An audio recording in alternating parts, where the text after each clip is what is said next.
Good evening, friends. Welcome to TableTalk with Uncle James and Raz. Today, for our first episode, we are going to have a special guest with us who has been through quite a lot in his young 17 years of life, and we are going to find out from him how he found inspiration to get back up again from the very tough period in his life. And because he is still recovering, we will not be showing his face nor his image, but his voice will be with us. So without further ado, let me just give you some context. Our friend here, our special guest today, he's only 17 years old, but even at the age of 17, he has gone through some very harsh and very difficult times in his life. And he's very brave, and we are very happy to have him on our show today to talk to us about the issues that he has faced and the difficulties that he has also faced, and how he managed to bring himself up.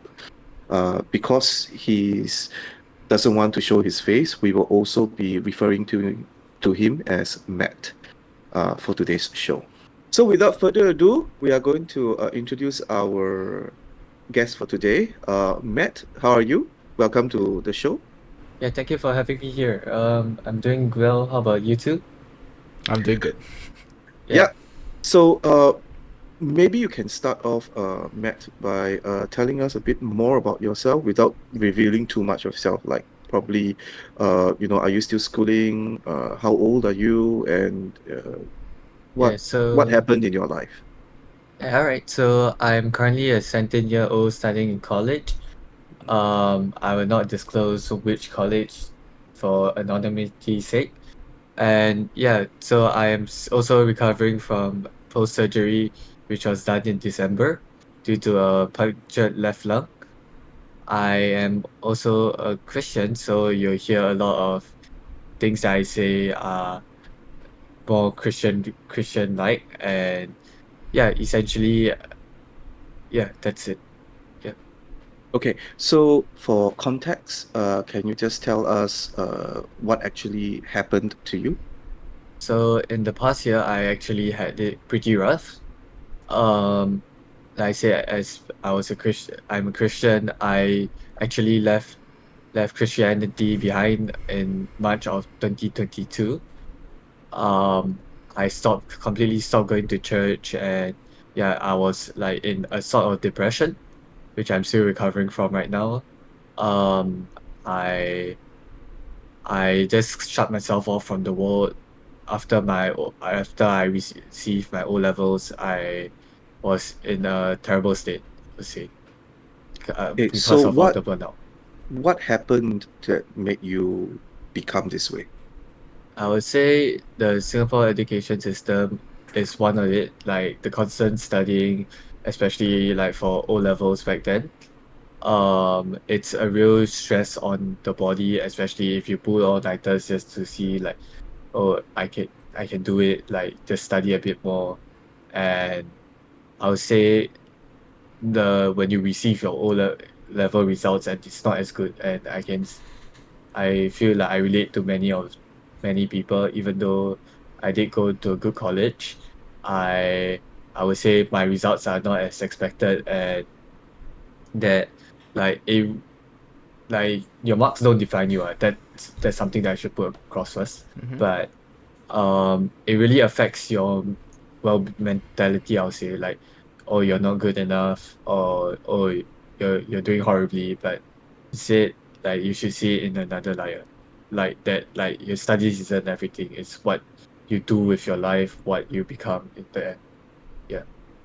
Okay, so what happened to you was that you mentioned you had a serious medical condition that required surgery. Yeah. Can you tell us So more about that? so in October, I was actually diagnosed with pneumothorax, spontaneous pneumothorax, where air started leaking out of my lung, and it is eventually collapsed my entire left lung. Okay, so that was Um, that due to an accident, or it just happens spontaneously without any injury or?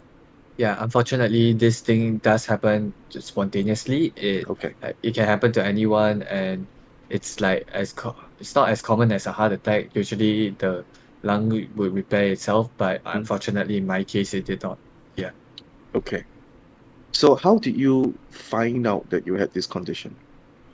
So actually, I found out that I had this condition when I went to school on a Monday.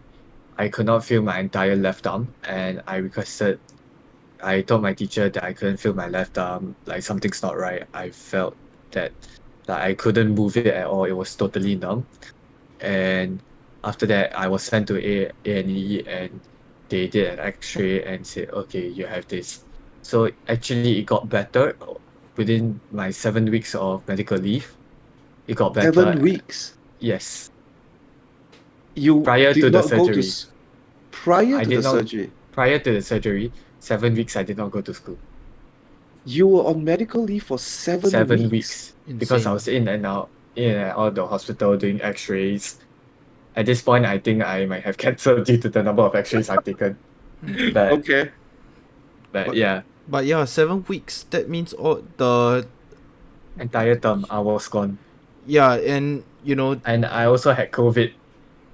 that's even oh worse. Yeah, dear. Yeah, I got Okay. COVID like on the day Right, that I was right. supposed to have the surgery. I actually got COVID, oh, So you so they couldn't had to have any postpone. surgery at Yeah, all. they had to postpone the surgery.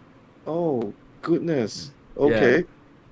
So d- how long did the surgery take? it was a 3-hour day surgery. Okay. So And how long it, were you warded after that? I was warded for 10 days in total Wow. Okay. post surgery, and mainly because of the first few days I was refusing to do anything. Like I was in such a horrible mental state that I was like, you know what, like maybe life isn't worth living, like to the extent. so Yeah. what made you change to another mindset, or what actually inspired you to since you mentioned you studies, you are 7 weeks behind everyone else, your COVID, your surgery, everything. I think that one is like a very big impact on your Yes. life. So you were away for 7 weeks Yeah. before your surgery even happened. I was away for 7 weeks.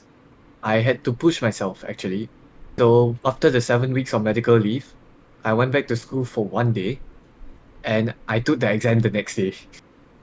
Your O-level exams the next day. Not the O level, uh my year end first year of Year college. end First year. first year of college. Yeah. Okay, so you have already graduated from secondary and have already gone to college. Yeah, I'm currently in college. Okay, so you missed 7 weeks of school. That is before you even had your surgery. Yes. So after your surgery, you still had 10 days of medical leave. Yeah, but it was during the December holidays at that point. Right. Okay. Yeah. So not so much of a Not so issue. much of a big impact. Yeah. Okay. So post surgery, the first few days, you just refused to do anything. Yeah, I Was it refused to do because anything. was it because it's too painful? Were you feeling too much pain? Or It's I would say it's more of the mentality, the mindset at that time okay. that like you're on ventilators, you have like two tubes sticking out of your lung, like you don't want to do anything at that point, but just like give up at that point. Okay, Like so who stayed behind to take care of you? Because I believe you will still be in uh the youth ward, right? The children's ward, actually I was not. I was in the normal wards. Yeah. the adult wards already. Adult wards, yeah. Okay. So who was caring for you? Nobody was caring for you? Nobody was caring for me. I was just in the hospital. Alone. Yeah, half the time. Half the time you were alone. More than So half the time actually. Yeah. okay, so how did you eat? Did you wash yourself? How do you go to the toilet for your big and small business? You Yeah. you had to move, right? Was it too painful to move?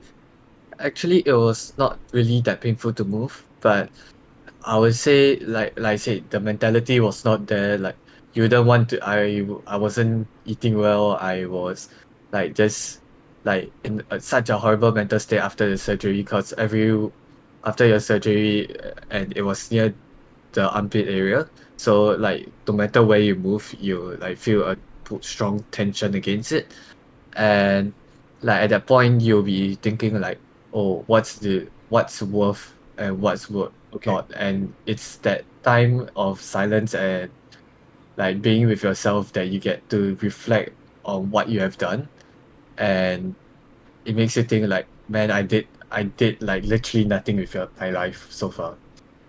Yeah. Okay. So, uh, did anyone visit you Yeah, during your stay in the hospital? yeah, a few of my secondary school seniors actually visited. My Okay. mom visited together. Okay. Yeah. Okay. So So what about and you? You mentioned that you are a religious person, right? yeah, You are a Christian. yeah. So I assume you have your own cell group. I assume you have your own church members. Did they come by to visit you? No, because at that time stopped going to church 100%. I felt So like they God was to didn't even blame. come to visit Yeah. you. Yeah, no, because no one knew about it at that time.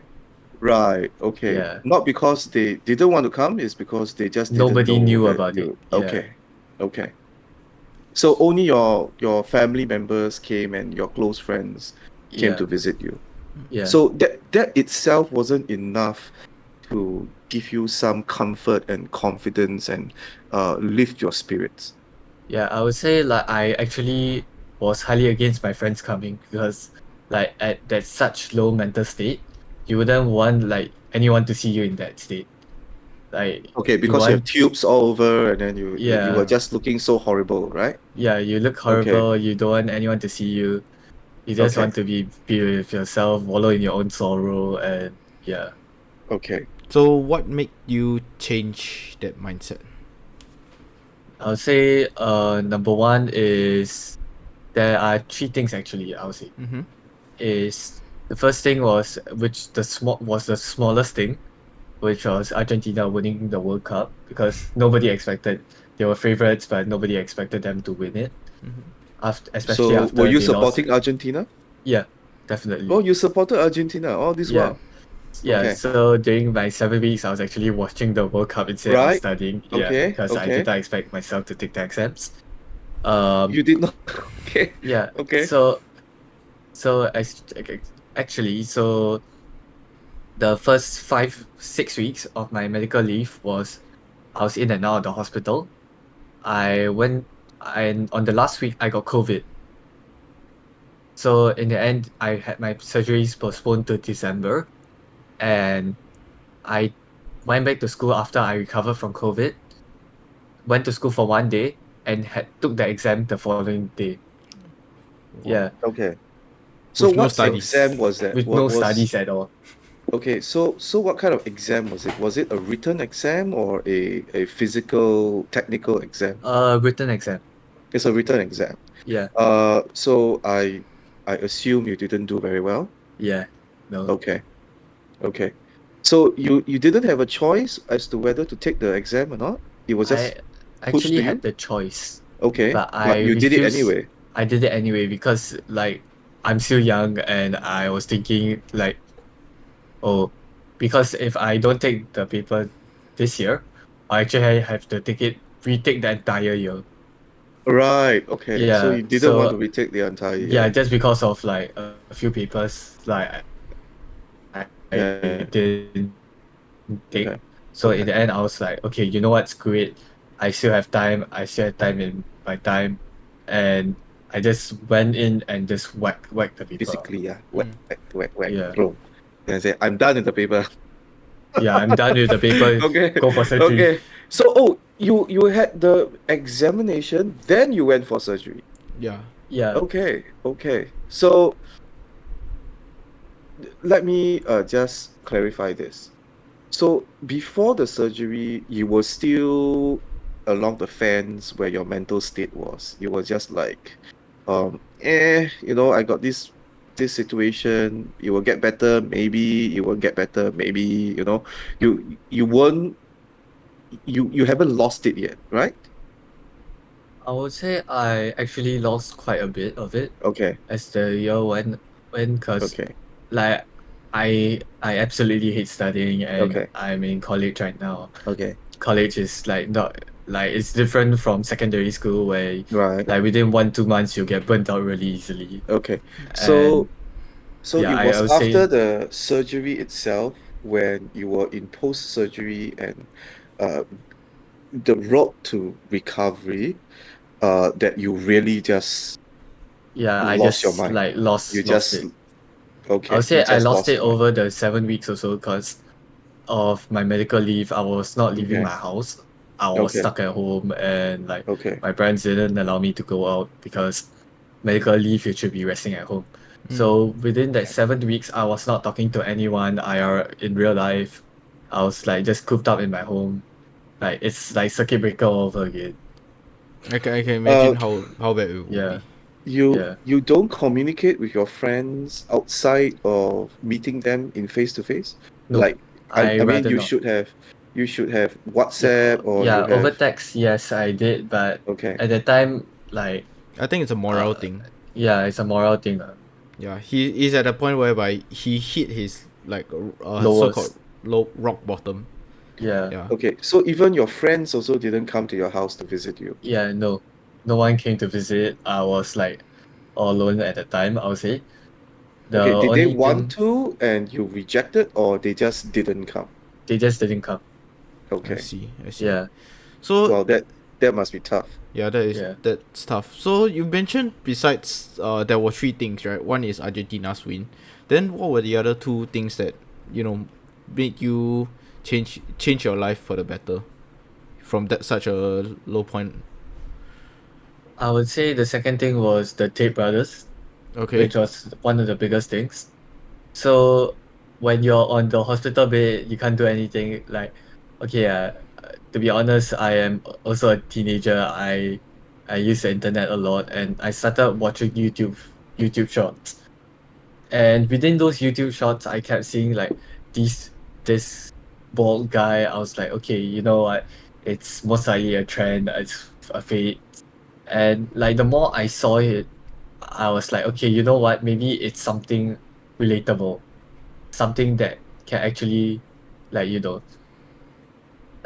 change you, or more of something about what they did and the way they brought it across actually caught my attention. Yeah, so I started watching more of them, and like I would say that they actually changed my life in some quotes that they said, especially emotional control is not isn't the lack of emotion. It's a necessary function to maturity. And I feel like emotional control is definitely you can't be emotionless, and it's the way that you take it over your life and put it in a sense that okay, maybe my emotions is not important right now, and to control it is to own it and not let your emotions control you. Mm. So it's a mind over matter at that point. You if you want to do it, and you do it. Like yeah, let your yes be yes and your no be no. If you don't want to do it, don't do it. If you want to do it, just do it. Yeah. Then what about the next one? The other The point. the last one I would say is finding my faith again, Okay. which was like a tiny bit, because on the on the day that I got discharged, my mom actually dragged me to church. Um, to because she wanted me to thank God, like, like I'm still alive, the surgery went well. And honestly, I would say I was reluctant to Nobody go thanks back the to church. doctors, the nurses, but they thank God instead. Huh? Yeah. Isn't that No, funny?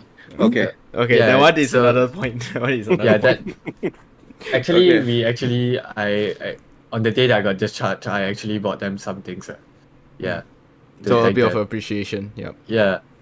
So on the Do side you note, have, like sorry, do you have any siblings? Are you the only child? I'm the only child. Yeah. Oh, okay. So Okay. Yeah. why That explains. so when you said you reconnected with Faith again, uh what do you do like? Honestly, it's more of reluctance, and I'll say community is one of the biggest thing. I did not have a community in school, and I feel like if any of y'all are in a shithole right now, y'all are feeling dejected or anything, y'all have to find a community within yourselves. Community, I feel, is one of the most important things, and us being humans, we are social creatures. You can't like live alone, or or be like me, like you can't be shut in forever. You got to go out, communicate. You got to think of like that you got to set some standard for yourself, like a high standard, because it'll protect you from low quality experience. So I see. I feel like a community is there to support you, like through good times and in bad, and you must find that community within yourself and within your friends. And that is when you will realize that okay, life is worth living. Yeah. Do you And I think will say life do you think life is worth living for you now? I'll say it's more tolerable, I'll say. More More tolerable. tolerable. Yeah. Because you found new friends or you found your I friends found again? I found community. I found a Okay. community to connect with that supports, especially that will be there for you in good times and in bad. And I feel that is one of the most important thing. And So that's what I what found community in is that? my church community actually. Okay. I So joined back after Reconnected. I okay. reconnected because I wouldn't have thought that I would actually go back to church. I was I was like pissed off with God, like I said earlier, and honestly, I was not happy with anything. I was Yeah. actually You blame God why you yeah, had this. Okay. yeah, and I was like thinking like, oh, God's the reason why. Um, but through I would say through community, they let me realize like, okay, some things are it is what it is. And I know it's a dangerous thing to say, but it is what it is, honestly. Like whatever happens, happens, and it's more of not what happened to you in your past, but it's how you recover from the traumas that have been like thrown against you, or the things that you have gone through that is the most important, like how you recover from it. Or it's not your road to recovery, it's the end goal in mind, like how you recover from it. Yeah. Did I think any? you have Mhm. I think you have Uh, done very well. Because firstly, you have agreed to come to the show and talk to us. I think if you were still, like F it, I'm not going to do anything, and still dejected, I don't think you will open up yourself so much. So it's it's a plus point for you. You can put give yourself a pat on the back. That's good job. You have gone pretty far. And we thank you for that. And it's a good thing. and just to check, does anyone else, besides your close relatives, your close friends, does anyone else know about this story? No, actually. So we are like the first other people to know about it. First other people that I've opened up to like let them know. Well, I think that Uh, one. I think that one is actually quite a good point, quite a good point, and quite brave of you lah. Because not many people will review this, and especially now because this month June is actually also Men's s- mental health month. Yeah. supposed to be supporting this. So I think it's there may be other people who are in your shoes right now, and I think those people who might be still in trouble or might be still in their lowest point. Do you have anything to say or something that from a person that got out of that point? Do you have something to say that maybe can motivate people? I would say like three things on okay in essentially. So the first thing is that you're not alone. The most important thing to realize is that you're not alone in this fight against whatever you're facing. There are people around you that are willing to help you. It's just whether you are willing to take that first step to actually finding the help to get you out of this certain hole that you're in, and that you might have put yourself in it, you might not have put yourself in it, you might have been thrown in it, but there are people there to help you, honestly. It's just whether you're willing to find the help. You can go through therapy, you can go through uh whatever, like whatever you want to do, but just realize that people are there to help you. And if anything, yeah, I don't mind. My DMs are open if anyone wants to know. And yeah, I'll be here to help you guys out. Yeah. The second thing is, like I said, community is important. Finding a community within yourself, having that social interaction, and it honestly links up to my first point of getting help. And community, it makes you realize that you're not, like I said, you're not alone, and it brings you a reason to continue, because there are people there for you. There are people who actually care about you. And yeah, honestly, that's the second point. Third point is, don't give up. Like, I know things might be bad right now and you might be going through hardships, but what doesn't break you make you stronger. And I feel that is definitely true for me. I would say that it it may be hard right now, but just pull through it. Yeah.